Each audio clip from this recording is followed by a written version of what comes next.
After 3 years talking to business owners almost every day, I have come to identify some of the traits that they have that are making their businesses not grow as they want and not give them the life that they want. So in this video, I'm gonna cover the top 7 that I see more common in all of them. The number 1 is you are cheap. It was in fact one of my biggest mistakes as an entrepreneur when I was getting started, and I kind of understand it. When we start our business, we barely have any money to keep running. So we try to use our money very wisely. And the problem comes when we bring this mindset to the next phase of our business. Let's say that we have a service-based business with very little fixed costs and that we are at the 5 to 10K mark. At this point, we can already start using money to help our business grow. But we need to change the mindset. So I remember back then, I was already at that mark and I would still work for people offering their services for free, because I didn't want to spend. I was a cheap guy. I worked with a LinkedIn agency, with a Facebook ads guy, and I just wasted my time with both because they got me no results. I mean, they were offering their services for free. They didn't have any experience, of course. And what was I telling unconsciously to myself about my business? Your business doesn't deserve highly qualified people. Then what happened when I changed my mindset? I started paying thousands of dollars to service providers that were going to help my business grow. And I saw the difference from the very first time that I paid one guy $2,000. Because a person willing to charge a fairly high amount means that he has the experience and he knows he's worth it. Now that's what I want for my business, which brings me to number 2.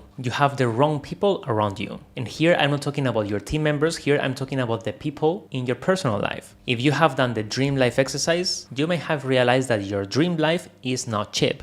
And if you haven't done this exercise, this is an exercise in which you visualize the life that you want to have and then you calculate how much it costs. Not the other way around, which is what most people do. They think of how much they can earn and then they build a vision of a life that can be afforded with that amount of money. Well, so after doing this exercise, for my partner and I, 2 people, this came out at 40K per month. To have some perspective, the regular salary in the country in which I am, Spain, is around $2,000 to $3,000 per month. Okay, so now with this background information, picture this. My business starts to grow. I get to $5,000, $6,000 per month. And then I go to the bar with my friends and I tell them about this. What would they say? Oh my God, man, you are rich. You're such a high achiever or whatever. Why? Because they are earning the average salary of this country. And what will happen to my ego? It will skyrocket. I will feel like a fucking boss. And I won't feel compelled to keep growing my business. I will forget about my 40K dream life and I will just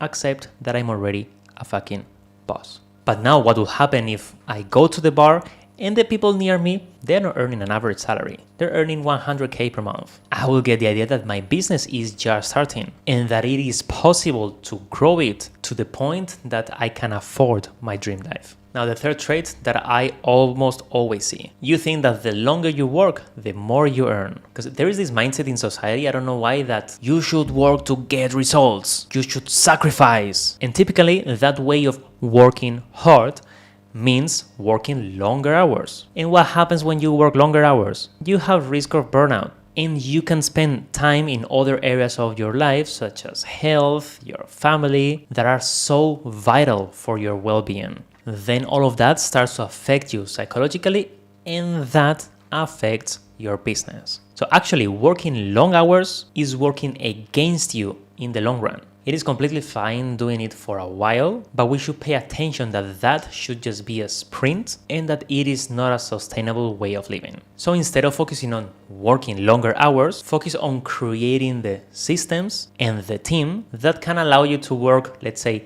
20 hours per week and still earn the same amount of money or even more. Remember that we talk about spending money for our business in the first point? Well, this in fact should be one of the first places where you should put your money in developing those kinds of systems. The fourth trait that I've seen, and this is what I've seen I think with almost everybody, is you think that your business needs you. I don't know if this is ego or what it is, but it is true that your business needed you when you started your business, but that was just in the beginning, when you started. Once you have found product or service market fit, that's it. You have already understood which is the processes and everything that you need to get your clients the outcomes that they need, and you can start delegating it. I have heard so many of my clients say, but my clients need me. They come for me, but they just want the outcome that you and what you have built can help them achieve. It doesn't matter if it's you, James, Connor, Daniel, whoever. So the secret here is to have a team that can get things done at least at 80% of the level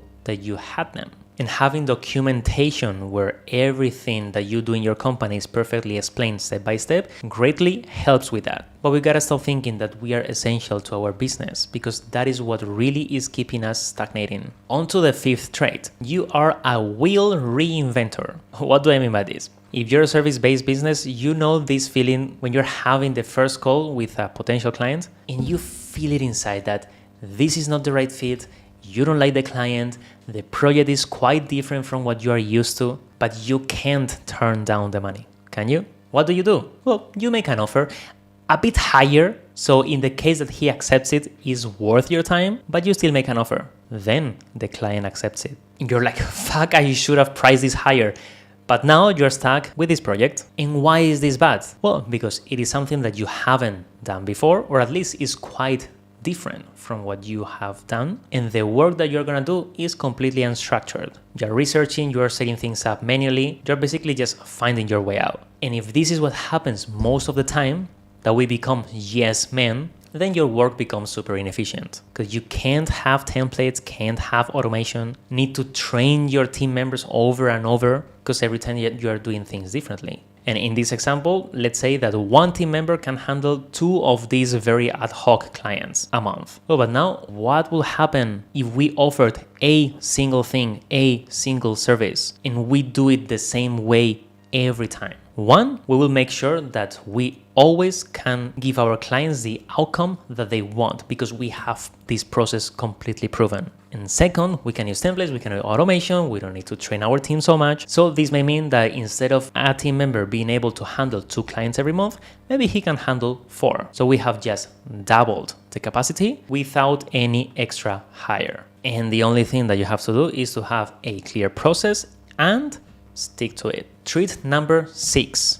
To be honest, this haven't been very common in my clients, but I have seen it elsewhere. And this one is, you are not healthy. You may be surprised to find this one in this kind of video, but hear me out. Your body is the reflection of your whole life. What happens if you're unhealthy and fat? You don't have energy, you have brain fog, and that permeates through all areas of your life. And every time you look yourself in the mirror, you see a constant reminder that you are not capable of sticking to something important. You gave your word and you disappointed yourself. And what do you think that this does to your confidence? You may think, well, if I was not able to keep my body in shape, will I really be able to make this entrepreneurship thing work? So you start doubting yourself. So the fix is quite easy, but it's easier said than done, which is put your body and your health first, before anything else, before your business, of course. If you're unhealthy and fat and you have to choose between doing some client work or going to the gym or having a walk, choose health. Health is way too important to be put behind earning more money. And now reason number 7. If you go on holidays, you do not earn. To me, this is like taking some cotton, brushing it on the table to see if the table is dirty or not. If you go on holidays and your income drops to 0, we have a problem. I remember one time I went on holiday for a couple of weeks. I went to Sardinia, in Italy. It was great. But I didn't earn any money while I was there, because my business back then was formed only by myself and my video editor. So this means that all the client work was done by myself. You may think it's normal to go on holidays and don't earn, but I do not think so. I don't want a business that is dependent so much on my time, because what's going to happen when I have kids, for example? I may want to spend more time with them, right? So I realized that I was not owning a business. I just had a glorified job. I was my own boss, but it was still a job. So if you went on holiday today, how much will you still earn? If the answer is 0 or close to that, well, at least now you know it. And now don't worry, because that is exactly what was happening to one of my past clients, James, who owns a website development agency. He was doing all the work himself, developing websites for clients, and that's the only thing that he was doing day to day. He was tired of that, and once we built all the systems and documentation, he was able to hire his first website developer and take the first days off since he started his business. And I want you to get exactly the same. And the process to get there with James was pretty straightforward. I have compiled the 4 steps that James and I followed in a document so you can copy it into your own business. I call it the blueprint, and you can find it in the description of this video. And that is it for today, guys, and as always, hasta la próxima.